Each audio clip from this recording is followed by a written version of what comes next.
Kalau peringatan maulud berarti orangnya yang diperingati.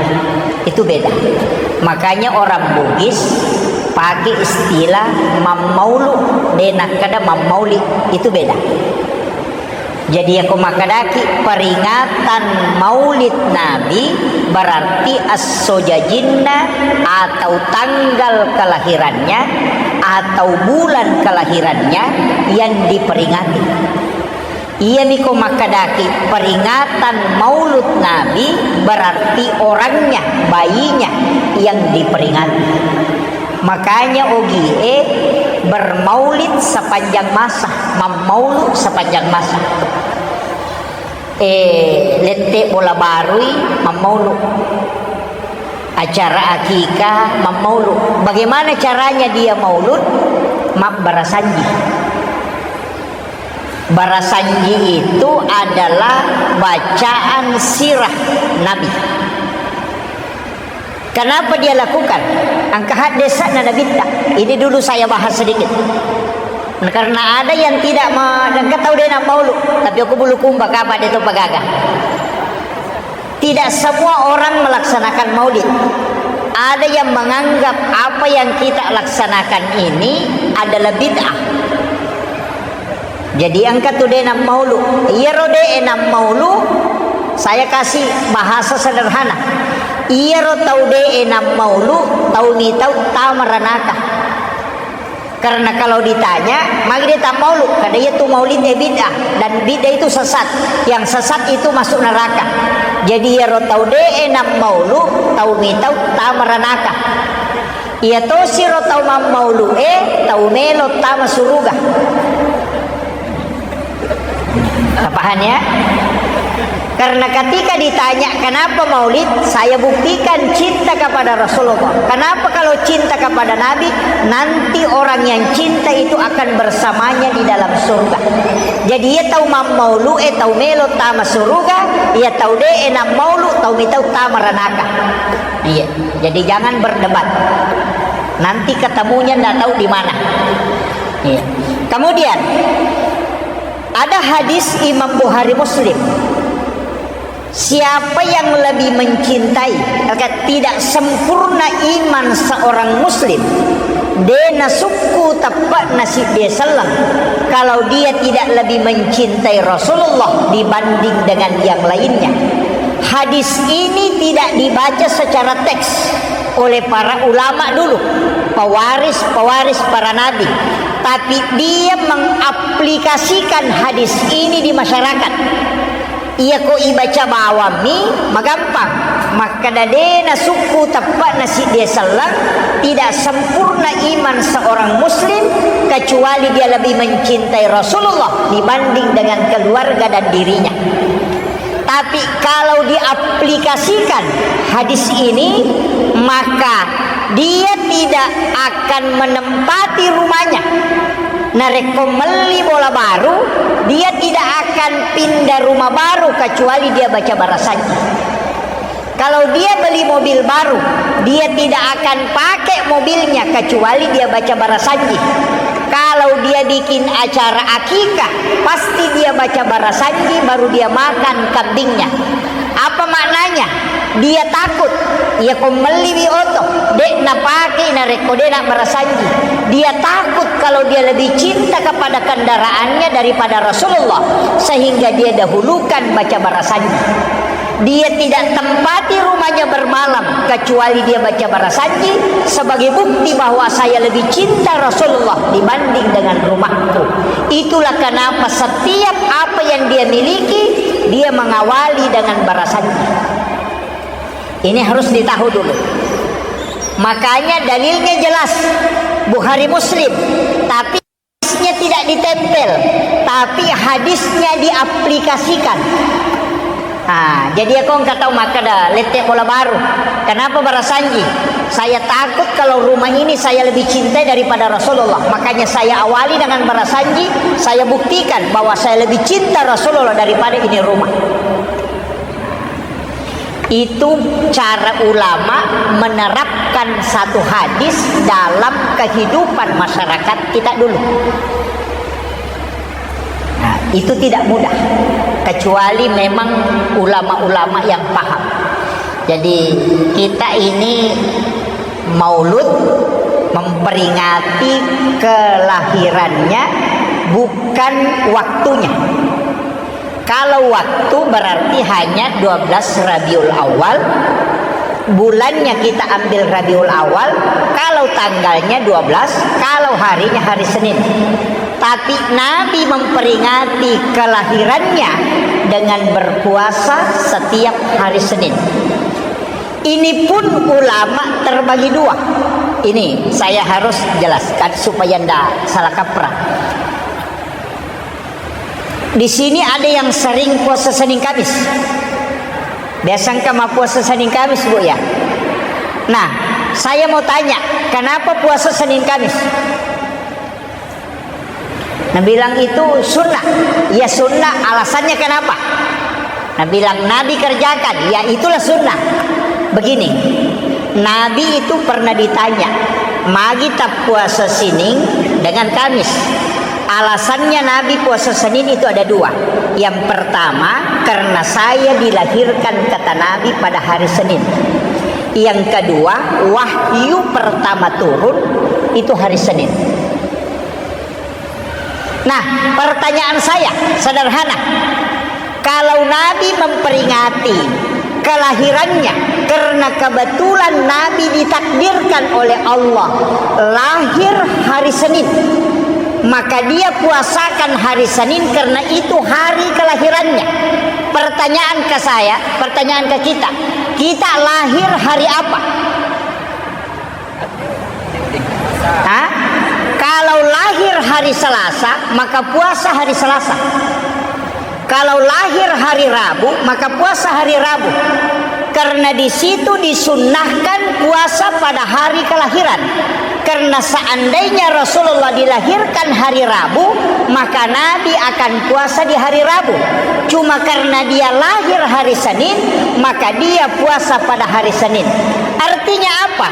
Orang yang mau mengikuti Nabi berpuasa pada hari kelahirannya, maka puasakan hari kelahiran. Bukan puasa Senin, tapi puasa kelahiran.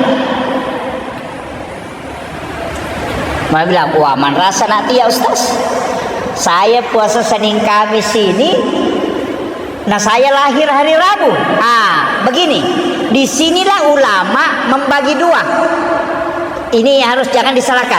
Siapa yang berpuasa pada hari Senin, walaupun dia lahir hari Rabu, maka dia puasa sunnah mengikuti Nabi. Dia puasa sunnah kelahiran Rasulullah. Kalau dia puasa pada hari Rabu karena dia lahir hari Rabu, maka orang ini puasa sunnah mengikuti Rasulullah sebagaimana Nabi puasa pada hari kelahirannya. Jadi dua-duanya dibenarkan. Jangan katakan, wah pasti ada salah. Tidak. Kalau hari Kamis, sebenarnya kan tiga alasannya Pak. Senin itu malaikat melapor pahala kebaikan yang sudah dia catat. Hari Kamis malaikat juga melapor. Jadi sininna aktivitas ibadat termasuk doa itu dikumpul oleh malaikat, dicatat. Dan setiap hari Senin dia melapor, dan juga hari Kamis dia melapor. Tapi ada malaikat yang turun khusus, bukan mengikuti jalurnya ini.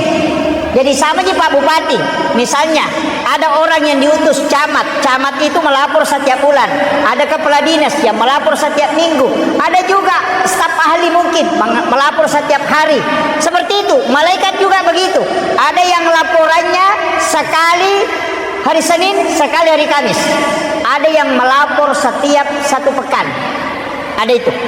Ada juga yang melapor waktu-waktu temporer. Yang mana? Itu hadis qudsi. Siapa yang sudah sholat maghrib, duduk di masjid menunggu waktu sholat isya, dia tidak meninggalkan masjid. Nabi itu pernah keluar dari masjid, mengangkat pakaiannya sampai lutut bagian bawahnya kelihatan. Nabi itu istilahnya orang Bugis tak poso-poso, sampai napasnya itu terengah-engah. Kemudian dia meletakkan kedua lututnya di lantai di depan sahabatnya. Kemudian ada kata Nabi, saya baru saja didatangi oleh malaikat, disampaikan bahwa Allah membuka pintu langit. Coba, Allah membuka pintu langit dari sekian banyak pintu langit. Allah buka dan memberi kabar gembira kepadamu. Dan dia bertanya kepada malaikatnya, lihatkah engkau dengan hambaku yang sementara menunggu waktu sholat itu? Maka aku rahmati dia dan doakan dia. Jadi kalau mau dibukakan pintu langit, mau didoakan oleh malaikat dan dirahmati oleh Allah dan dimuliakan oleh Allah, jangan tinggalkan masjid sesudah sholat maghrib, tapi niatkan menunggu sholat isya, bukan mak gosip. Iya. Jadi denon romasigi emat cerita, tapi dia tinggal di masjid untuk menunggu sholat isya. Inilah yang ulama fikih dengan ulama tirakat berbeda versi. Nah, ini saya harus luruskan.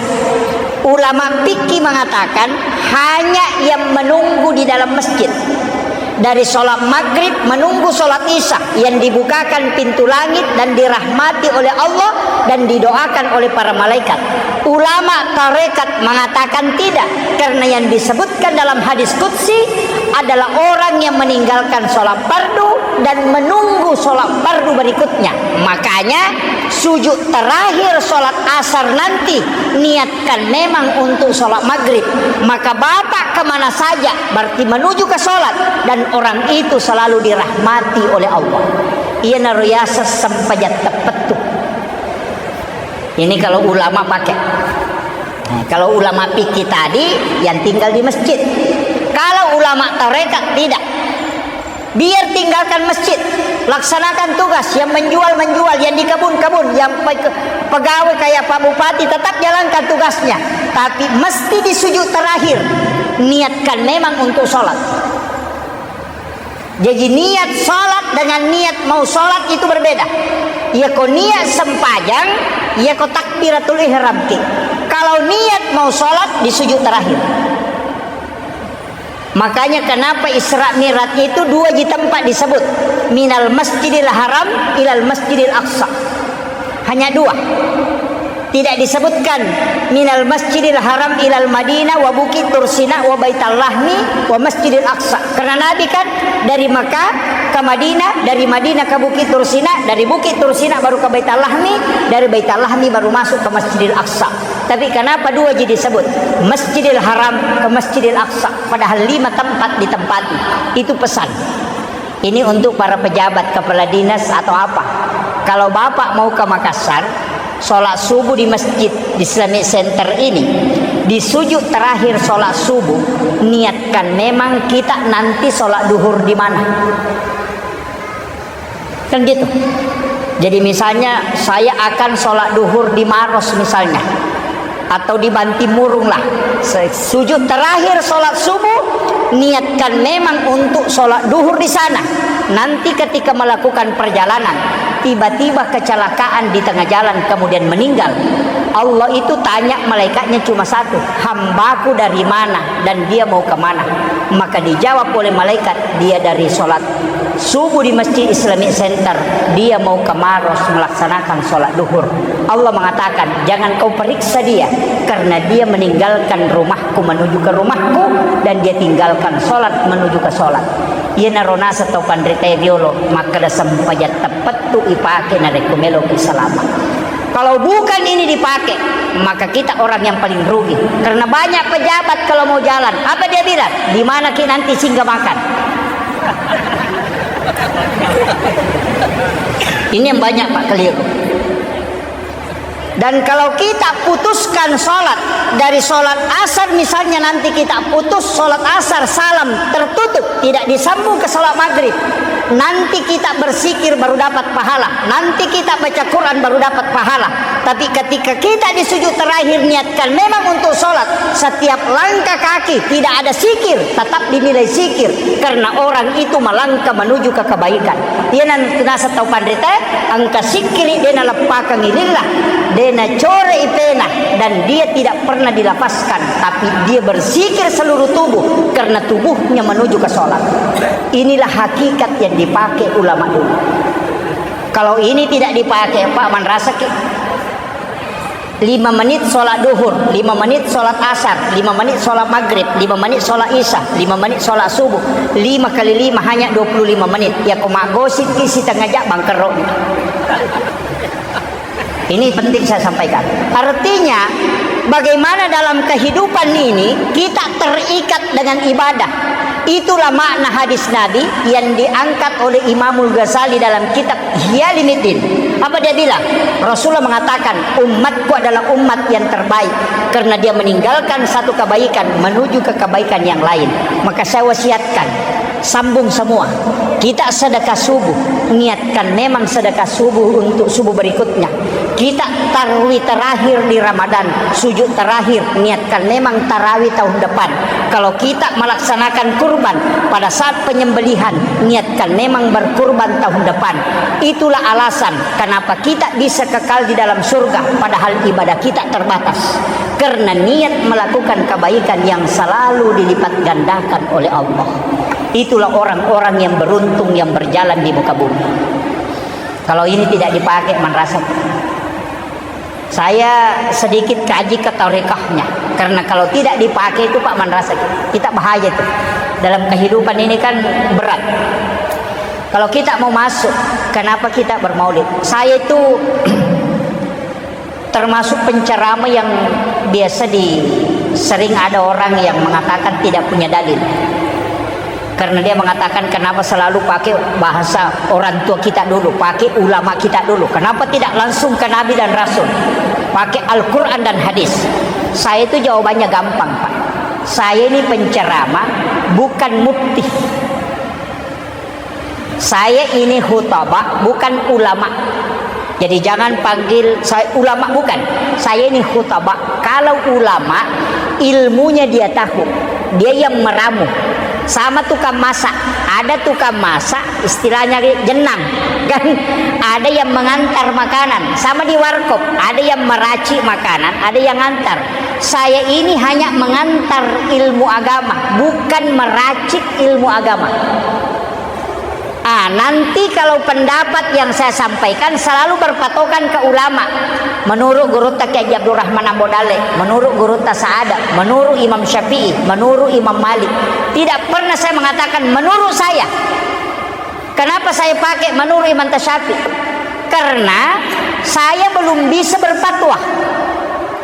Jadi pendapat yang saya sampaikan kalau saya ceramah, pendapatnya ulama. Nanti di hari kemudian kalau saya ditagih, kenapa begitu pendapatmu? Langsung saya jawab, Imam Syafi'i bilang, tanya dia. Nanti bapak kalau ditanya, kenapa begini sholatnya? Ustaz Yusuf yang bilang, datang malaikat tanya sama saya, kenapa begitu kau ajarkan? Imam Syafi'i bilang, tanya dia. Selamat. Tapi kalau saya bilang, menurut saya, oh itu yang paling lama diperiksa. Sama dengan camat, kalau bawakan sambutan pasti mengikuti sambutan yang dikasih sama Pak Bupati. Kalau dia ngomong sendiri diprotes, Pak Camat bilang, Pak Bupati bilang, bukan gitu ku kasih kok. Kau yang ngomong sendiri tanggung jawab. Kan begitu. Sama dengan ilmu agama. Tidak semua orang bisa meramu agama ini, mengetahui kaidahnya. Makanya selalu kita ikut Imam Syafi'i pendapatnya begini karena mengambil dalil dari sini. Selesai. Saya itu aman, Pak.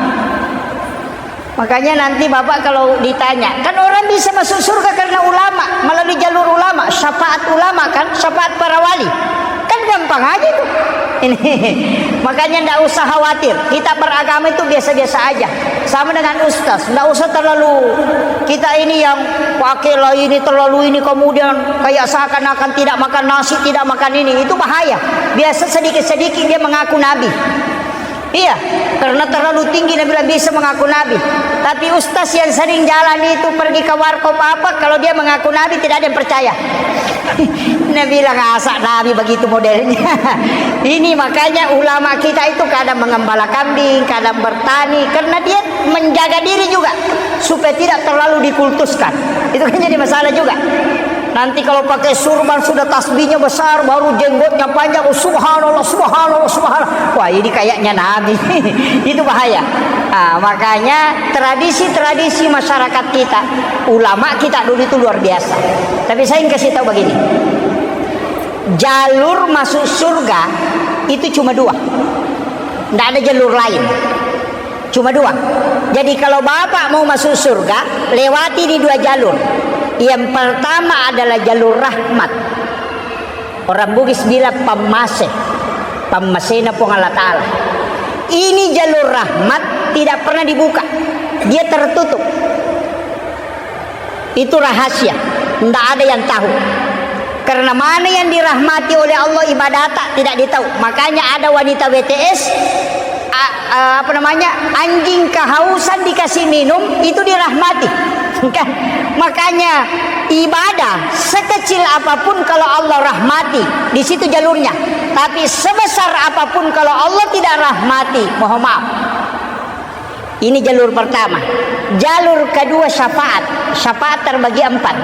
Ada syafaat Rasulullah, ada syafaat Al-Quran, ada syafaat ulama, ada syafaat anak perempuan. Jadi hadis itu Nabi mengatakan siapa yang meninggalkan 2 atau 3 anak perempuan ahli ibadah, maka ibu bapaknya tidak disentuh api neraka. Ya kok arwahnya sabar adik. Yang perempuan. Yang kedua jalur ulama para wali. Yang dari As'adiyah ada guru Tasa'adah, jelas wali. Yang dari Mangko DDI ada guru Kiai Abdul Rahman Ambo Dalle, itu jelas wali. Kami yang dari Nahdiyin NU ada Hadratus Syekh Hasyim Asy'ari, ada Ki Halil Bangkalan Madura, itu jelas wali. Ulama ini bisa kita dapat syafaatnya. Nah itu makanya, dan itu hadis. Kemudian syafaat Al-Quran. Wah ini paling bagus. Karena syafaat yang paling tinggi mengalahkan syafaatnya Rasulullah itu syafaat Al-Quran. Karena kalau Rasulullah nanti di dalam neraka, umatnya baru Nabi masuk bolak-balik mengambil. Berarti masuk neraka dulu baru diambil. Tapi kalau Al-Quran membentengi orang supaya dia tidak masuk. Makanya penghafal Al-Quran itu paling aman.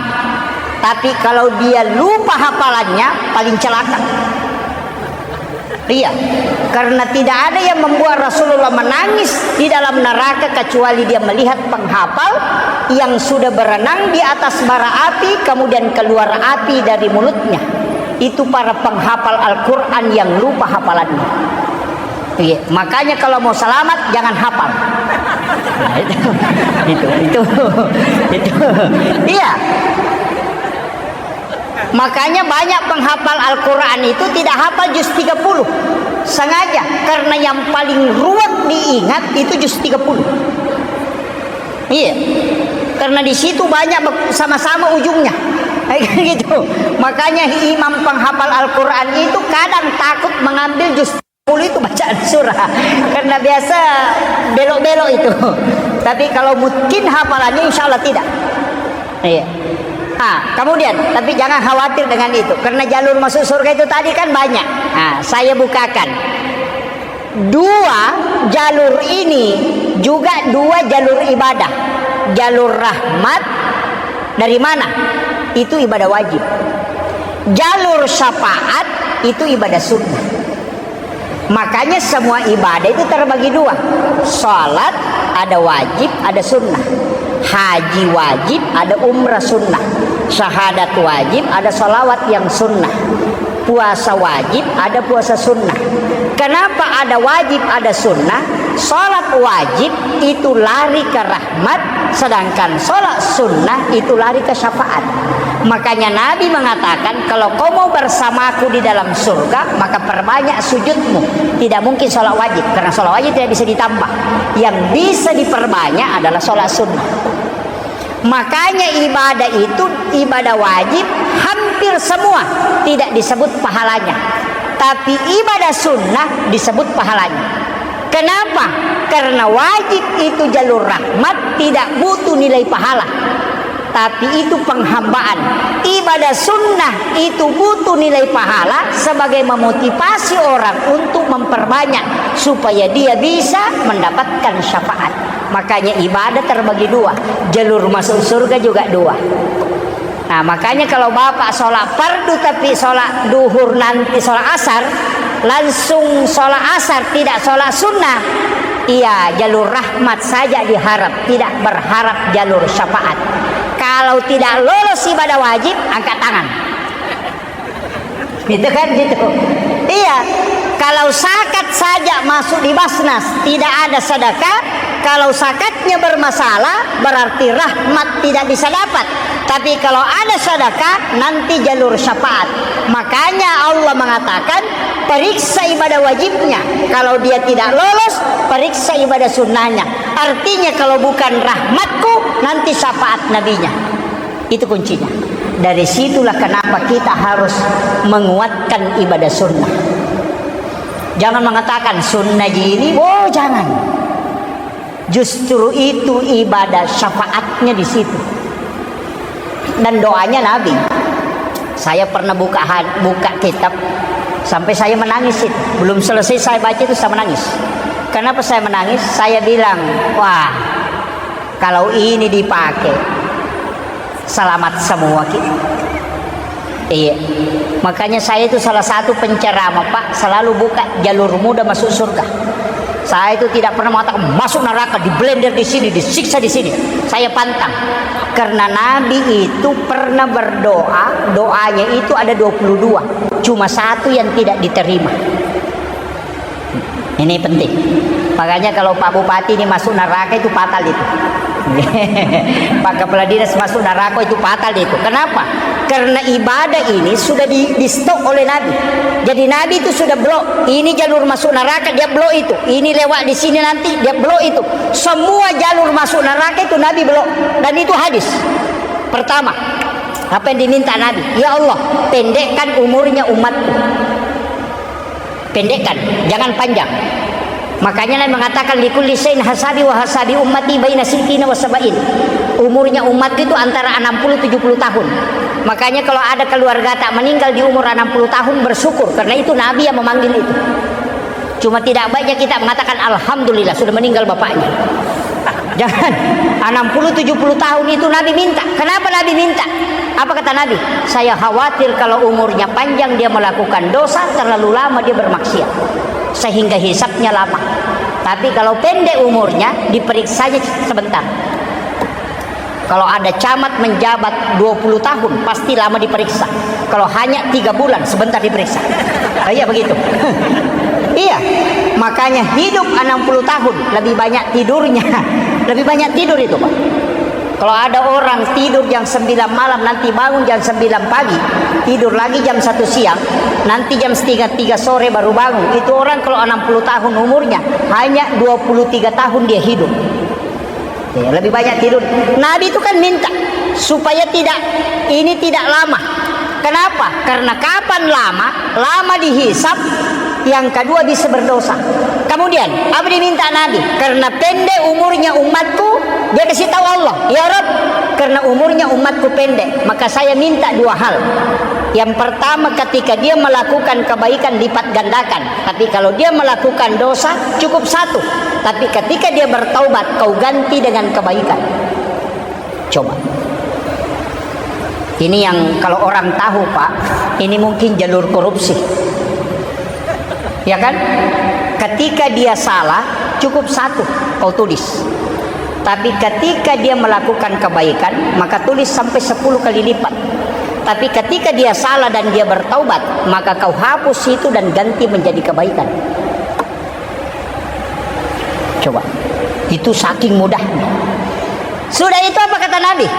Ini Nabi. Di mana kita bisa masuk neraka, Pak? Oh, jalurnya masuk neraka ini pintu. Nabi ketika keluar dari neraka, dia tanya neraka, wahai neraka, apakah ada yang bisa dibaca umatku sehingga tidak masuk ke sini? Neraka bilang, itu hadis sahih. Neraka bilang, ada Muhammad, suruh umatmu baca Allahumma ajirni minan nar salasa marat. Aku akan menutup pintuku sehingga dia tidak masuk. Makanya sesudah salam itu kan dibaca Allahumma ajirni minan nar, Allahumma ajirni minan nar. Cuma kadang kita disuruh baca Allahumma ajirna karena kita punya anak istri. Kan jelas ku ampusakum wa ahlikum nara, jaga diri dan keluargamu dari api neraka. Makanya dibaca Allahumma ajirna. Kalau Allahumma ajirni, diri sendiri saja diminta, ya Allah jauhkan aku dari neraka. Kalau Allahumma ajirna, ya Allah jauhkan kami, artinya anak-anak, istri. Kalau imam baca Allahumma ajirna, jangan dia Allahumma ajirni, sendirinya itu mau masuk surga, jamaahnya masuk neraka. Makanya itu diblok. Makanya saya sampaikan, baca betul-betul doa ini kalau sudah sholat. Nanti selesai salam jangan langsung berdiri, istighfar dulu 3 kali. Astagfirullahaladzim, astagfirullahaladzim, astagfirullahaladzim. Kenapa kita istighfar 3 kali? Karena 3 dosanya orang yang sholat. Yang pertama dosa bacaan yang tidak sempurna, yang kedua dosa gerakan yang tidak sempurna, yang ketiga dosa ingatan yang tidak sempurna. Karena ada orang ruku tidak sempurna rukunya, ada orang bacaannya tidak sempurna. Istighfar 3 kali menghapuskan kesalahan dalam sholat. Makanya istighfar 3 kali. La ilaha illallah wahdahu la syarika lah, lahul mulku wa huwa ala kulli syai'in qadir. Kenapa dibaca 10 kali? Nabi mengatakan walaupun sebesar buih di lautan, dosamu akan diampuni oleh Allah. Kemudian baca Allahumma ajirni minan nar, maka itu menutup pintu neraka. Itu hebatnya Rasulullah meminta jalur keselamatan. Di mana lagi bisa kita masuk neraka? Di alam kubur bisa disiksa. Nabi sudah minta surah Al-Munji'ah. Makanya ini Bapak Ibu, ibu-ibu di belakang, saya minta kalau malam Jumat baca Yasin, setiap malam usahakan baca Quran suratul Mulk, Tabarakah. Karena suratul Mulk itu disebut Nabi sebagai surah Al-Munji'ah, perisai dari asap kubur.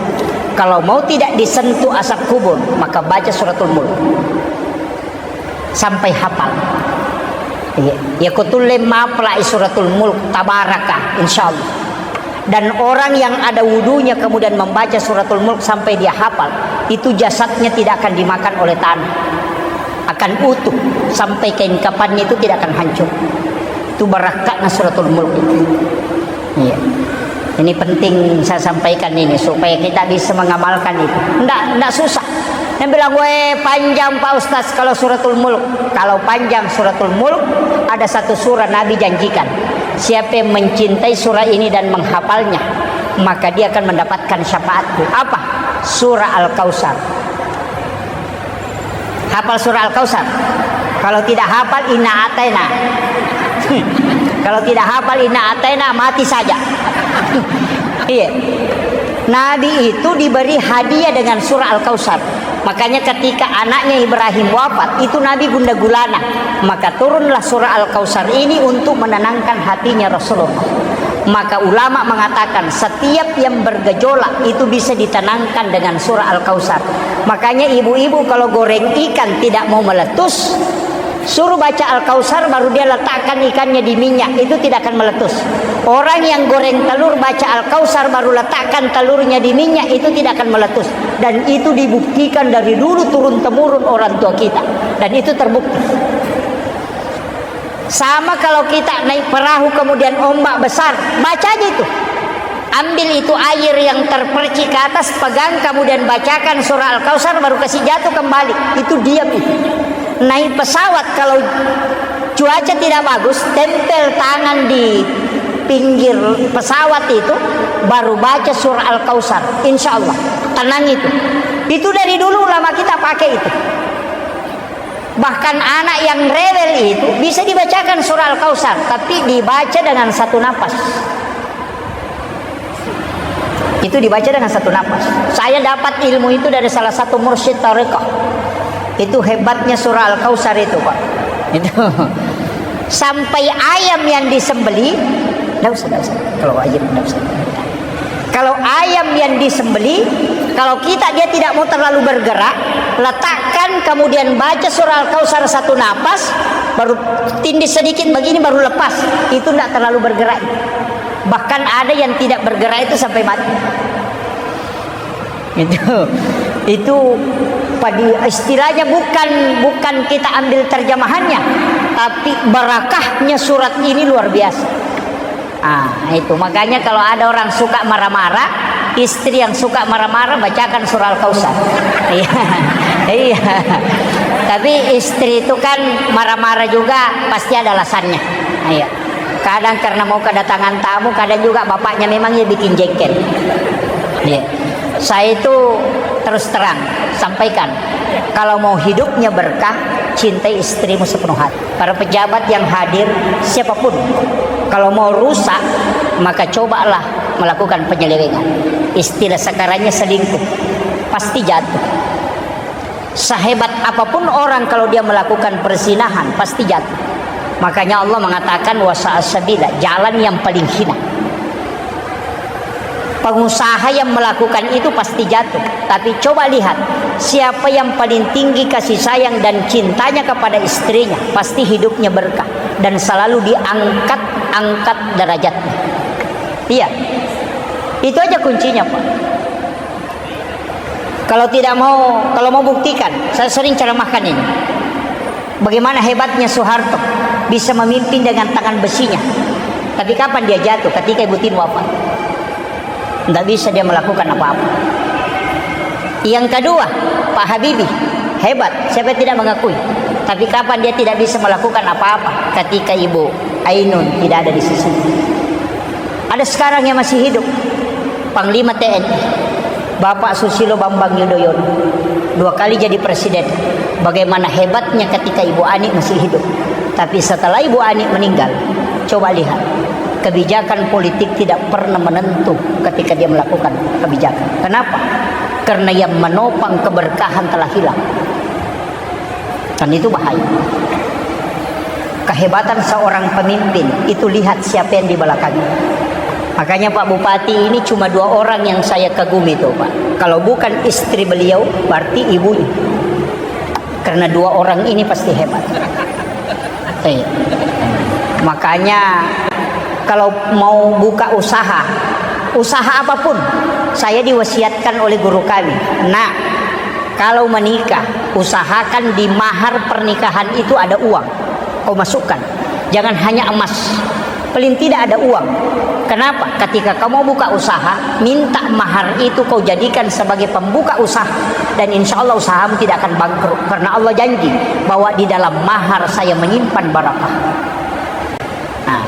Jadi ya komeloki mak buka usaha di mahar etalenge beneta tilau halalana tapake mula pak buka, insya Allah itu usaha tidak akan bangkrut.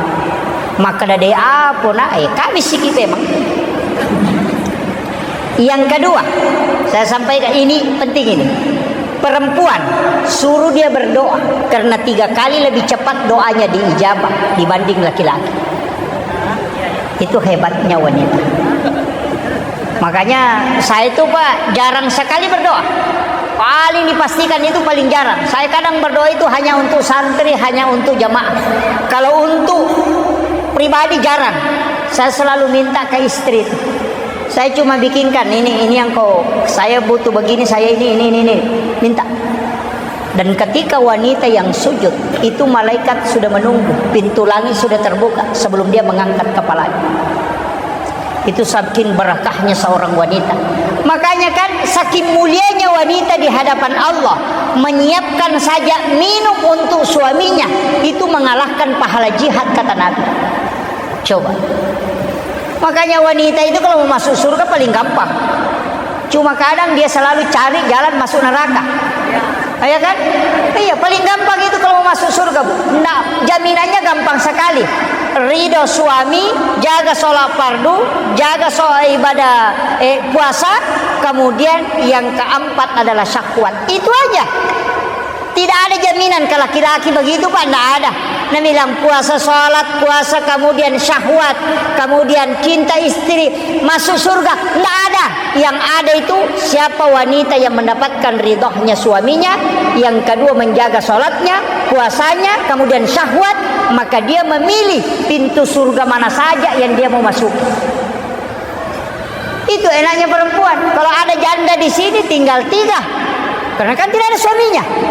Tidak ada lagi ridho suami, cukup syahwat, kemudian puasa dengan sholat. Itu aja. Paling mudah.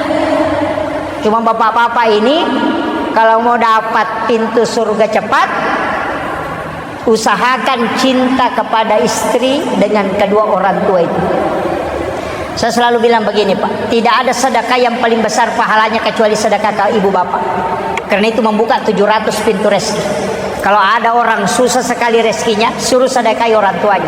Kalau tidak sudah meninggal orang tuanya, suruh bersedekah, niatkan untuk orang tuanya. Insya Allah paling mudah itu dibukakan keberkahan. Atau kalau tidak, sedekah kepada istri, memberikan uang. Makanya uang itu kasih semua istri tak. Nanti sudah itu baru minta. Saya begitu Pak. Saya kasih semua dulu.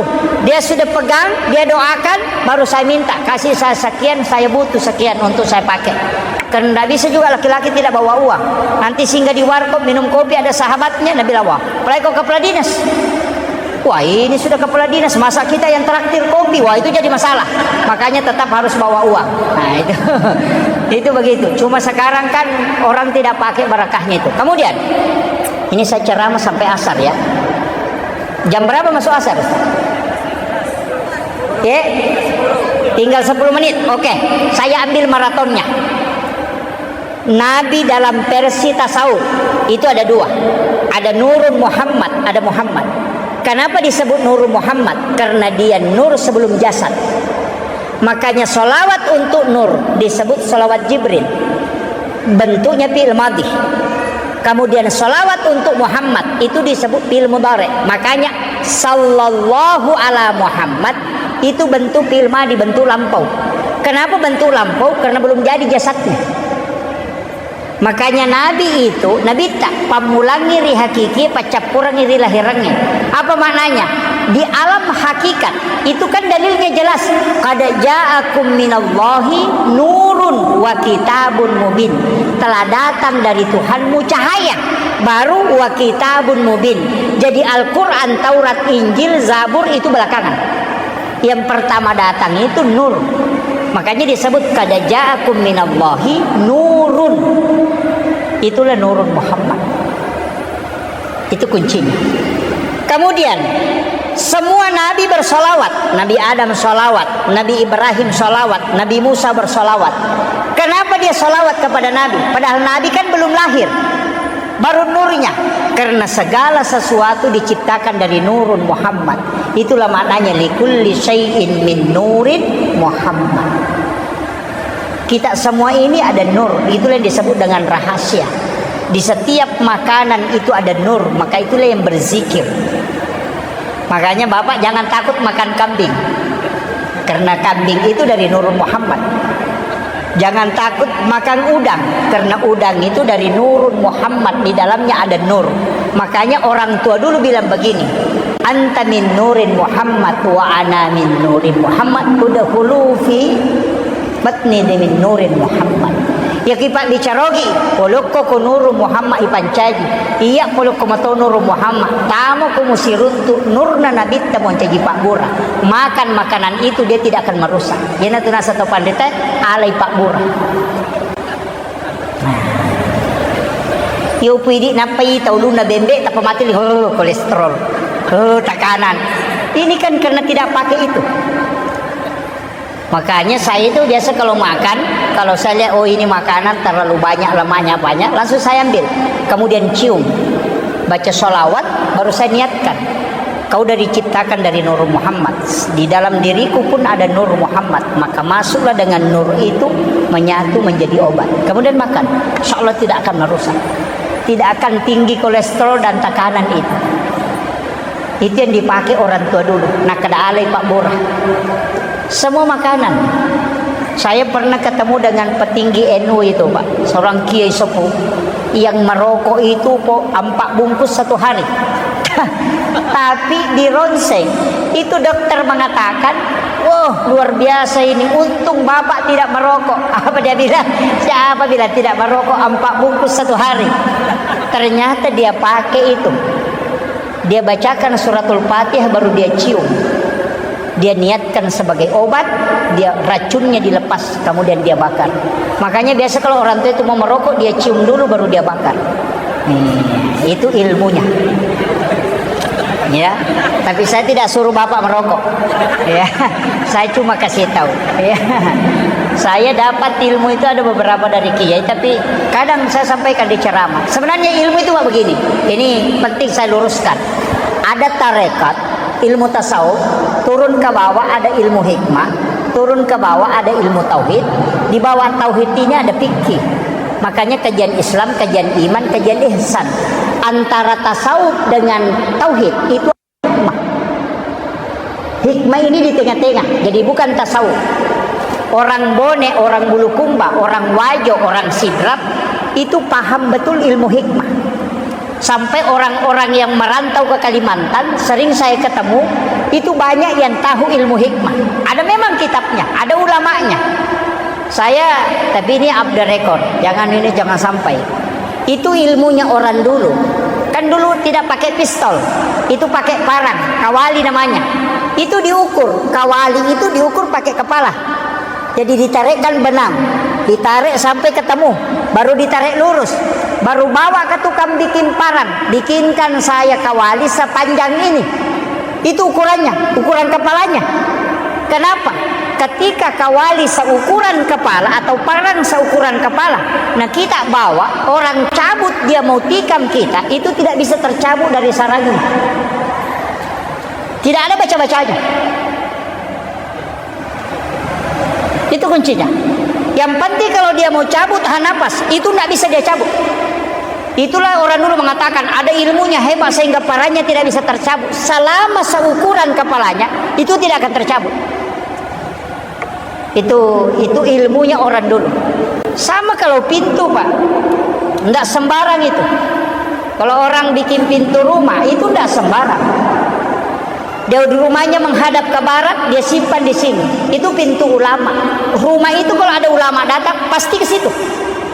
Kalau di sini pejabat, kalau di sini, makanya kalau dia bilang, kalau kau jadi caleg, mau jadi anggota dewan, kalau di sini kau rumahmu tinggal, tidak terpilih kok, karena pintunya yang tidak cocok. Itu ilmunya orang dulu, tapi saya tidak bongkar itu. Cari sendirilah. Iya, itu ulama dulu sudah tahu, sampai mengukur rumah itu bisa dia ukur. Semua diukur 9 baru dilipat. Itu bisa dia tarik itu. Itu ilmu hikmah. Tidak usah terlalu jauh, pakai aja yang sederhana. Kalau ada orang anak pertama laki-laki, maka kemungkinan besar yang meninggal di dalam situ adalah bapaknya dulu. Kalau anak pertamanya perempuan, maka yang pertama meninggal itu ibunya. Itu 90 sekian persen itu benar, tapi tidak mutlak. Bisa diteliti itu. Dan kalau anak pertama sifat baik bapaknya diambil, sifat jelek ibunya diambil. Kalau anak kedua sifat jelek bapaknya diambil, sifat baik ibunya diambil. Jadi kalau mau tahu sifatnya anak pertama dan kedua gampang sekali. Lihat sifat kedua orang tuanya, itu melekat itu. Itu ilmu hikmah. Itu hitung-hitungan Pak. Ilmu ini sudah ada sejak dulu. Sayyid Abdul Hamid Al-Qudsi ada kitabnya namanya Kansun Najwa Wassurur. Itu dipakai kitab pedagang itu. Sampai dia bisa tahu bahwa hari ini begini terisi, kalau ini kosong, kalau mau merantau pakai ini. Itu karena ada ukurannya. Kenapa sesudah Jumat itu bagus sekali? Karena pintu langit terbuka. Makanya biasa orang pindah rumah itu pas selesai sholat Jumat. Karena itu dia pakai. Ilmu itu ada kaitannya dengan agama. Dan ini yang disebut hikmah. Ini sudah masuk asar ya. Yang terakhir, konsep Muhammad itu dengan Ahmad. Kalau Nur Muhammad itu disebut Ahmad. Kalau Muhammad secara utuh itulah badan. Saya bilang begini, orang Bulukumba masih pakai songkolo 4 macam. Sokopatan rupa kan? Hitam, kuning, putih, merah. Apa maknanya? Merah itu simbol api, kuning itu simbol angin, hitam itu simbol tanah, putih itu simbol air. Kenapa 4 unsur ini? Karena 4 unsur ini, api itu huruf alif karena dia berdiri. Kalau angin itu ruku, makanya huruf H. Kalau tanah ini sujud, makanya huruf mim. Kalau air ini duduk, makanya huruf dal. Alif, H, mim, dal. Tulisannya Ahmad. Siapa itu Ahmad? Itulah Nur Muhammad. Manusia diciptakan dari 4 unsur, dari api, dari angin, dari tanah, dari air. Maka dalam diri kita ini ada Ahmad. Tapi ketika kita sholat, kepala mim, dada ha, pinggul mim, kaki dal, tulisannya Muhammad. Jadi badan ini tulisannya Muhammad, tapi kalau dia sholat adalah Ahmad. Itulah maknanya.